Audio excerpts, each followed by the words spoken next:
Sərtləşmə problemi yalnız yaşlı kişilərdə mi olur? Əlbəttə ki, xeyr. 20'li yaşlarda belə bu problemə rast gəlmək olur və sandığından daha çox geniş yayılır.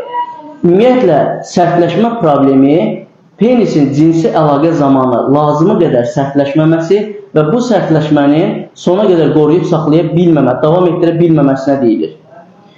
Sərtləşmə problemi sinir, qan damar, psixoloji və eyni zamanda hormonal birləşmənin yaranmış bir sistemdir.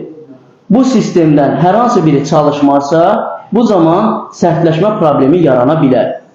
Ümumiyyətlə, ən əsas geniş yayılmış problemlərdən biri qan damar problemidir ki, qan damar tıxanılması, qan damar sıxılması, cinsi orqana qanın lazımı qədər gedib çata bilməməsi sərtləşmə hallarının pozulmasına gətirib çıxarır. İkinci, psixolojidir ki, bu kişilərdə daha çox əsəb, stres, gərginlik, yuxusuzluq, partnyorla münasibətlərin pozulması, cinsi aktdan öncə, yəni dəfələrlə uğursuz cinsi akt keçirmiş kişilərdə cinsi aktdan öncə beyinə gələn negativ suallar, görəsən partnyoru razı sala biləcəmmi, görəsən məndə alınacaqmı kimi sualların təsiri altına düşməkdən daha çox yaranır.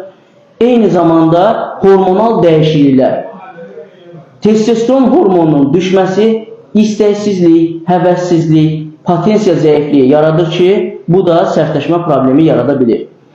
Normalda 20 yaşdan 30 yaş arası kişilərdə daha çox sinir psixoloji durumdan yaranmış zəiflik yaranır.